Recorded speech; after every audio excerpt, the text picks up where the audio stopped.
Good afternoon students. तो कैसे हैं आप सब। मैं साहिल रावत, आपका इंग्लिश मेंटोर, स्वागत करता हूं स्टूडेंट्स आपका आज की क्लास में। तो चलते हैं सीधा क्लास की तरफ। और आज की क्लास में हम एक नया चैप्टर स्टार्ट करेंगे जिसका नाम है द टाइगर किंग। जैसा इसका नाम है टाइगर किंग, वैसी ही ये कहानी भी है और काफी इंटरेस्टिंग ये स्टोरी होने वाली है। स्टोरी के राइटर हैं जिनका नेम है बच्चों कल्कि। ठीक है, आप देख पा रहे होंगे, मैं फिर भी इसको थोड़ा सा बड़ा करके लिखता हूं, Kalki। कल्कि is the writer of this story the tiger king.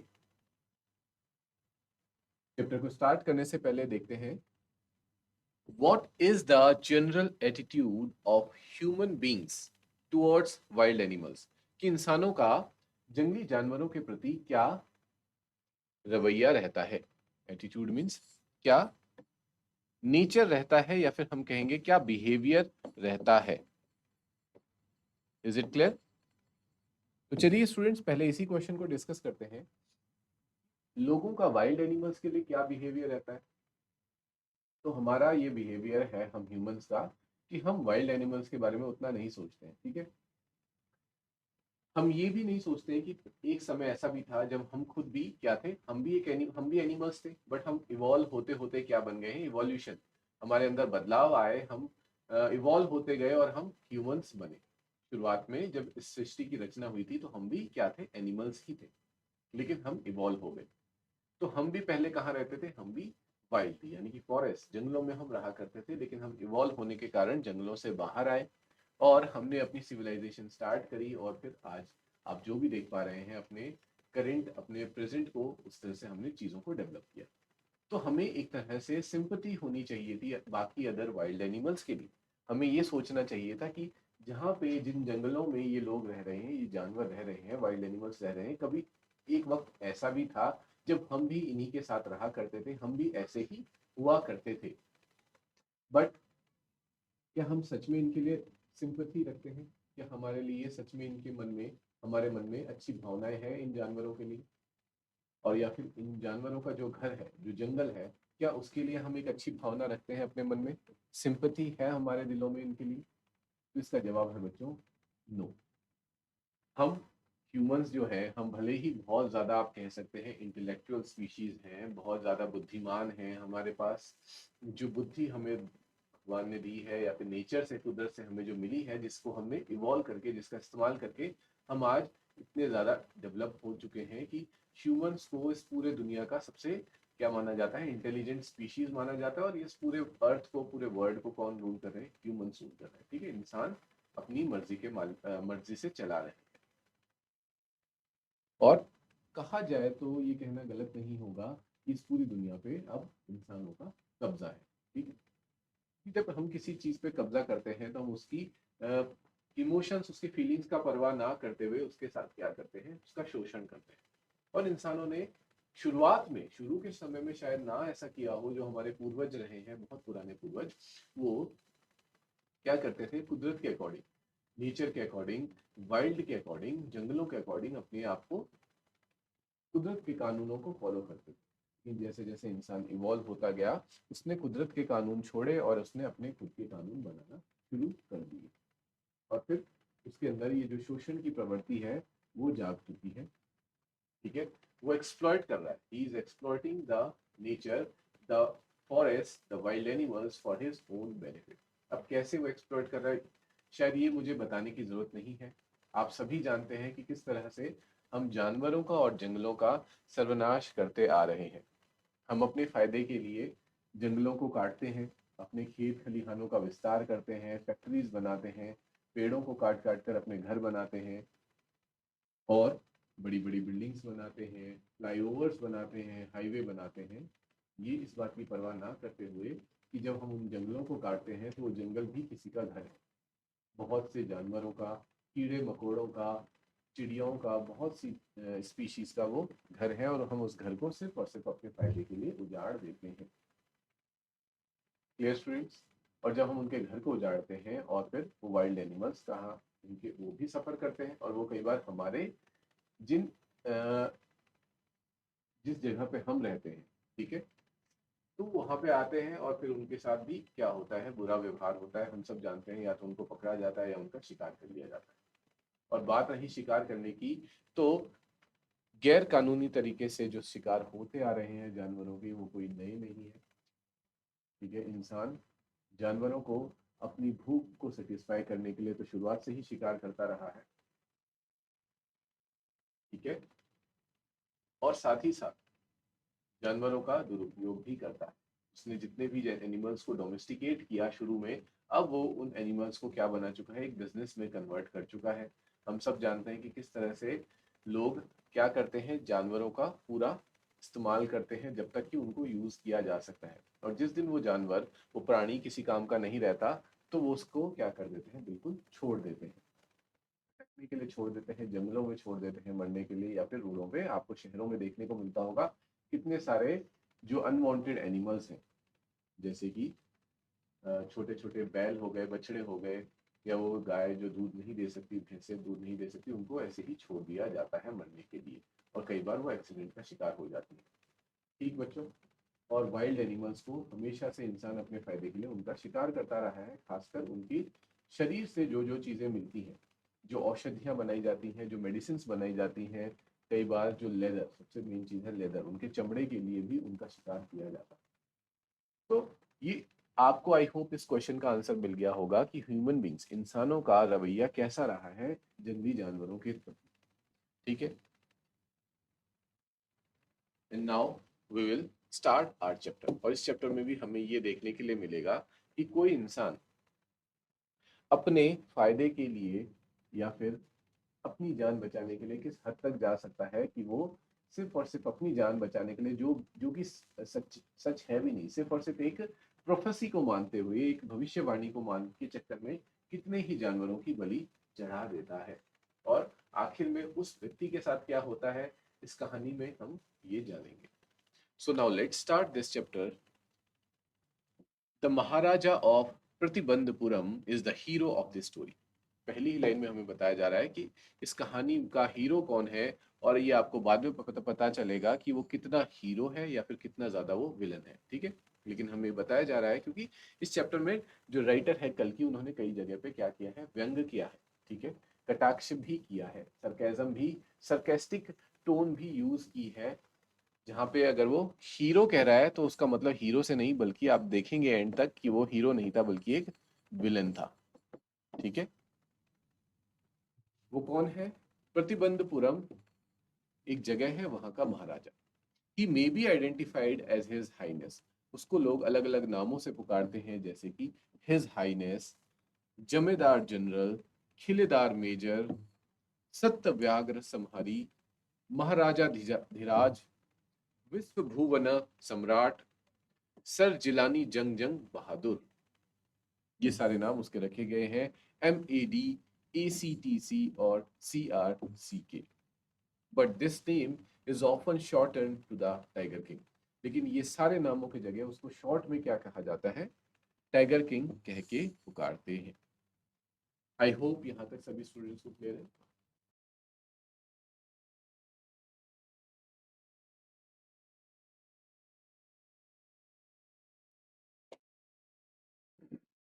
I have come forward to tell you why he came to be known as tiger king. यहाँ पे ऑथर कह रहे हैं कि मैं आज आप लोगों के सामने आया हूं ताकि आपको ये बता सकूं कि उन्हें टाइगर किंग क्यों बुलाया जा रहा है। I have no intention of pretending to advance only to end in a strange withdrawal। मैं सिर्फ और सिर्फ इसलिए आगे नहीं बढ़ रहा ताकि मैं पीछे हो जाऊं। Even the threat of Stuka bomber will not throw me off track। यहाँ तक कि अगर मुझ पे कोई स्तूका बॉम्ब से भी हमला करता है, तब भी मैं पीछे हटने वाला नहीं हूं। The stuka, if it likes, can beat a history retreat from my story. यानी कि अगर स्तूका को पीछे हटना है तो वो मेरी कहानी से पीछे हट सकता है। तो देखिए बच्चों, शुरुआत में ही जो ऑथर हैं कल्कि, उन्होंने कितना बड़ा एक सस्पेंस क्रिएट कर दिया रीडर्स के लिए, कि उन्होंने ऐसा कह दिया कि जो कहानी मैं आप लोगों को बता रहा हूँ, वो कहानी इतनी खतरनाक है कि शायद कोई मेरे पे स्तूका बॉम्ब से भी हमला कर सकता है।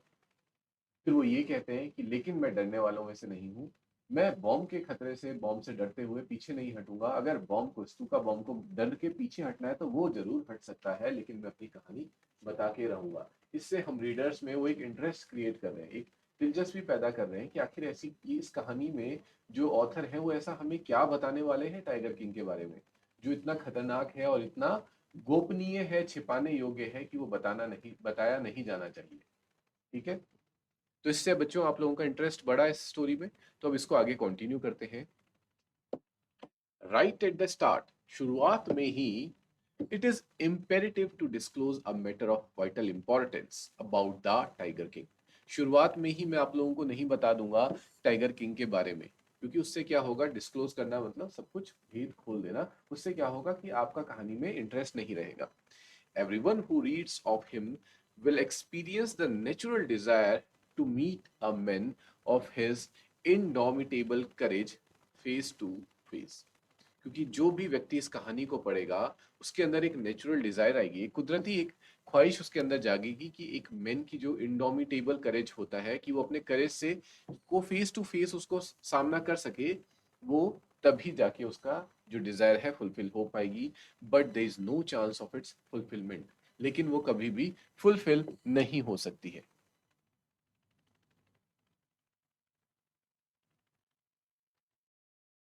यहाँ पे ऑथर का कहने का ये मतलब है कि जो भी इस कहानी को पढ़ेगा उसे महाराजा के बारे में, महाराजा धीराज टाइगर किंग के बारे में जो उनकी बहादुरी के किस्से जानने को मिलेंगे, उससे उन्हें ऐसा लगेगा कि काश हम भी इस ऐसे बहादुर व्यक्ति से मिल पाते।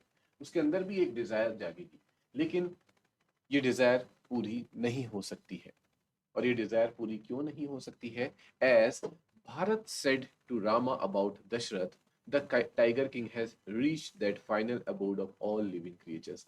जिस तरह से भरत ने जब दशरथ के बारे में, अपने पिता दशरथ के बारे में अपने बड़े भाई राम को बताया था कि हमारे पिता अब इस दुनिया में नहीं रहे, वो अपने जीवन के अंतिम उसमें पहुंच चुके हैं, अंतिम पड़ाव में पहुंच चुके हैं। और जीवन का अंतिम पड़ाव क्या होता है बच्चों?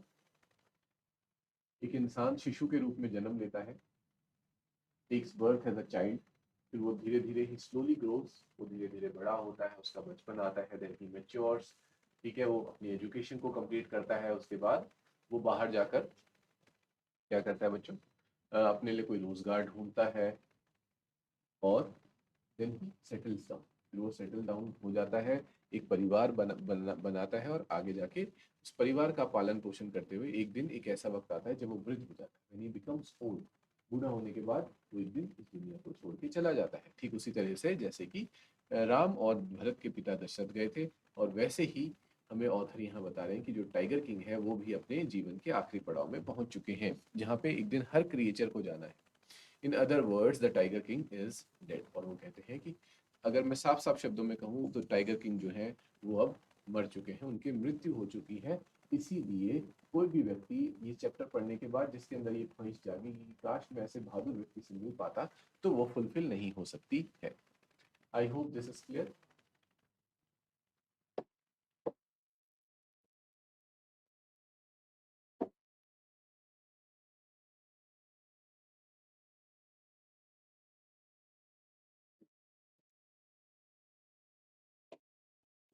The manner of his death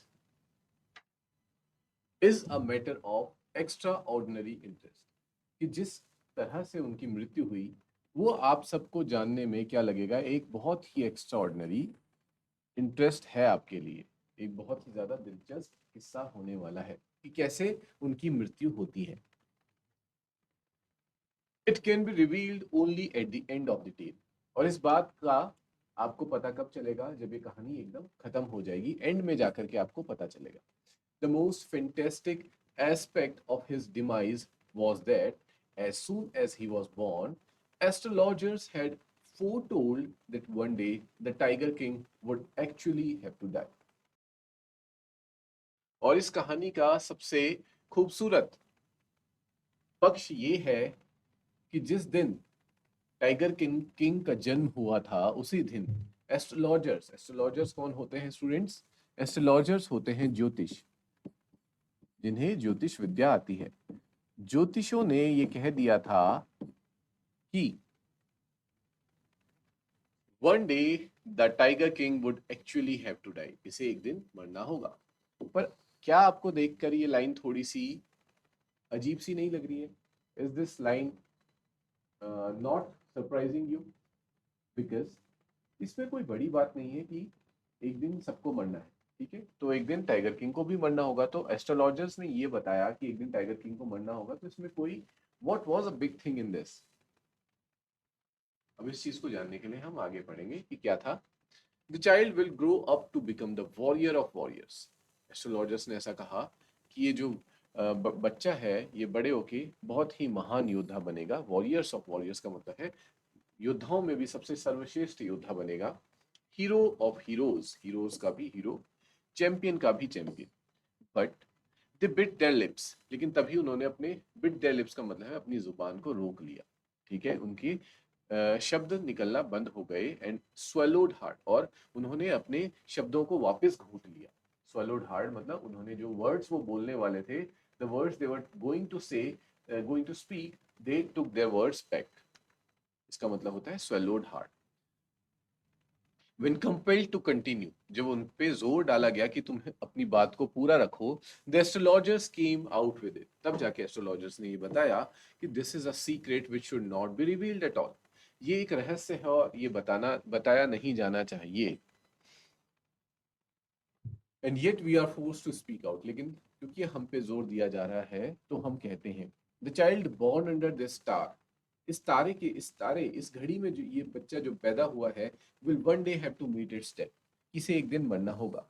और हमारे लिए बच्चों की कोई बड़ी बात नहीं है, one day everyone has to meet their death, ठीक है? तो इसमें क्या अलग था? At that very moment a great miracle took place, और उसी वक्त एक चमत्कार होता है। मिरेकल मीन्स चमत्कार। एक चमत्कार ये होता है कि an astonishing phrase emerged from the lips of the 10-day-old Jilani जंग जंग बहादुर, कि सिर्फ 10 दिन का ही वो बच्चा भी हुआ था और उसके चेहरे से, उसके मुंह से क्या निकलता है बच्चों? प्रेज emerged, यानी कि हम जिसे कहते हैं कि उसके मुंह से हमें वाणी देखने सुनने को मिलती है, वो कुछ कहता है। और वो क्या कहता है देखो, तभी उसे, क्योंकि 10 दिन की उम्र में ही वो बोलने लग गया था, तो इसलिए उसको क्या कहा गया? जिलानी जंगजंग बहादुर। तभी उसके ऐसे ऐसे नाम बने।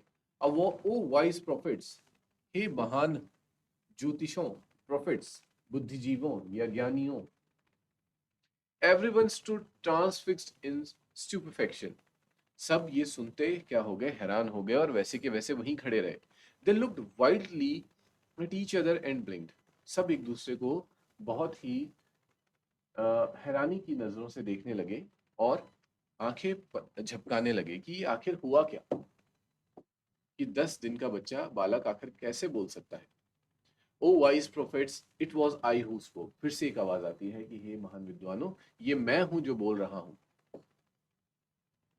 This time there were no grounds for doubt, और इस बार किसी को कोई भी शंका नहीं थी कि आवाज आखिरकार उस बच्चे के पालने से ही आ रही है। It was the infant born, वो नवजात शिशु था जो ये कह रहा था, just 10 days ago, who had enunciated the word so clearly, जिसका जन्म सिर्फ 10 दिन पहले हुआ था, वो इन शब्दों को बिल्कुल साफ साफ स्वर में कह रहा था। The chief astrologer took off his spectacles, जो वहां पे मुख्य ज्योतिषी थे, सबसे बड़े जो ज्योतिषी थे, उन्होंने ये सुनते ही अपने जो चश्मे उन्होंने पहने थे वो उतार दिए। And gazed intently at the baby, और बच्चे को बड़े ही ध्यान से उसको देखने लगे कि आखिर ये ऐसा कैसा बालक है जो सिर्फ 10 दिन का होते ही बोलना शुरू कर दिया है जिसने।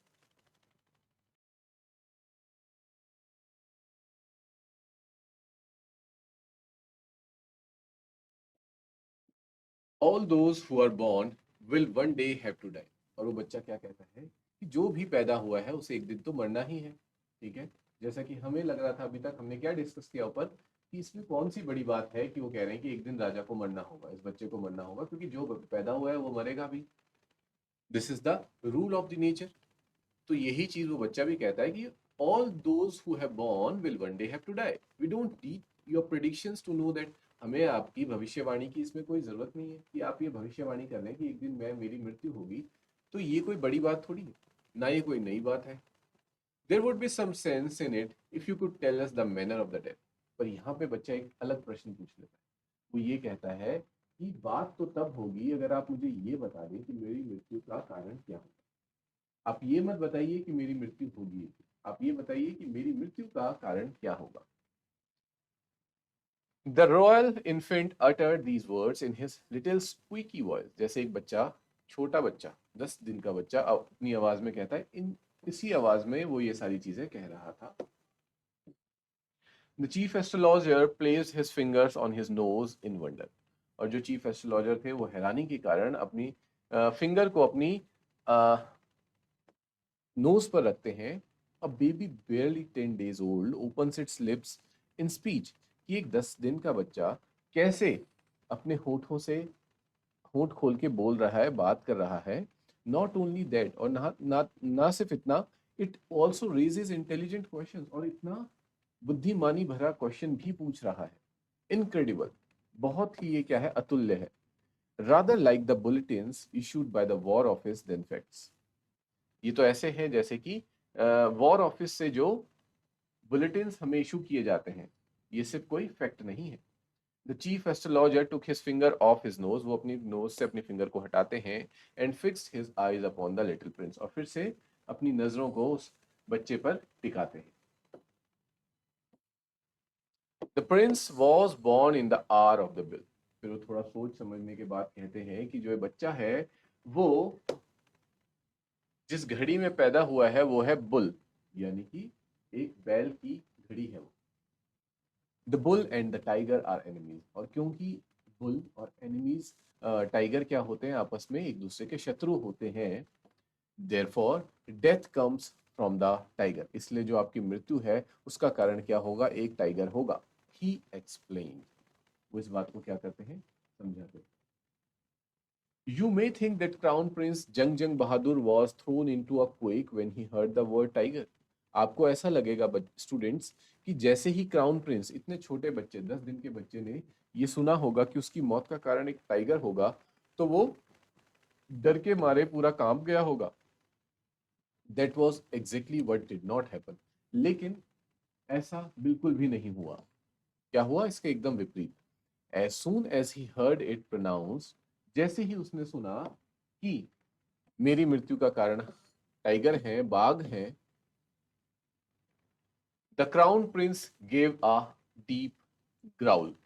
उस क्राउन प्रिंस ने एक ग्राउल यानी कि ऊंची आवाज में एक बात कही। टेरिफाइंग वर्ड्स, एक डरावने शब्द उसके मुख से बाहर निकले। emerged from his lips. और वो क्या कहता है, लेट टाइगर्स बी अवेयर। कि जितने भी दुनिया में टाइगर्स हैं, बाघ हैं, वो मुझसे बच कर रहे। ठीक है, कि मैं उनका क्या बन के आ रहा हूँ, I am there death now. कि मैं, वो मेरी डेथ का कारण नहीं बनेंगे, बल्कि अब मैं उनकी डेथ का कारण बनने वाला हूँ। तो देखा बच्चों, हमने इस चैप्टर में शुरू में हमने क्या बात कही थी कि वाइल्ड एनिमल्स के लिए इंसानों का क्या रवैया है। तो आप देख पा रहे हैं कि कैसा रवैया है।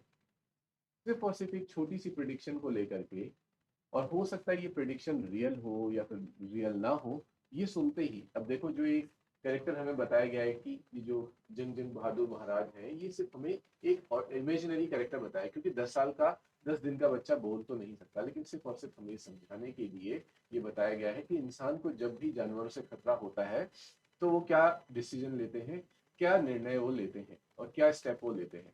तो जैसे ही इसको लगा कि मेरी मृत्यु का कारण, मेरी डेथ का कारण एक टाइगर हो सकता है, तो उसने डिसाइड कर लिया कि जितने भी टाइगर हैं मैं सबको मार दूंगा, क्योंकि डेथ का कारण तो सिर्फ एक टाइगर होगा। तो इसका मतलब ये थोड़ी कि वो जितने भी टाइगर्स हैं वो सबको ही मारना शुरू कर दे। तो इसीलिए शुरुआत में जो आपसे वो क्वेश्चन पूछा गया था वो यही था कि हम वाइल्ड एनिमल्स के लिए हमारा क्या रवैया है। इसका मतलब ये है कि वाइल्ड एनिमल्स के लिए हमारा कोई रवैया ही नहीं है। We do not care about them. अगर हमारी जान बचती है तो हम ऐसा अपनी जान बचाने के लिए कितने भी टाइगर्स हो गए या फिर कोई भी एनिमल हो गया उसका बलिदान देने के लिए तैयार रहते हैं। Is it clear?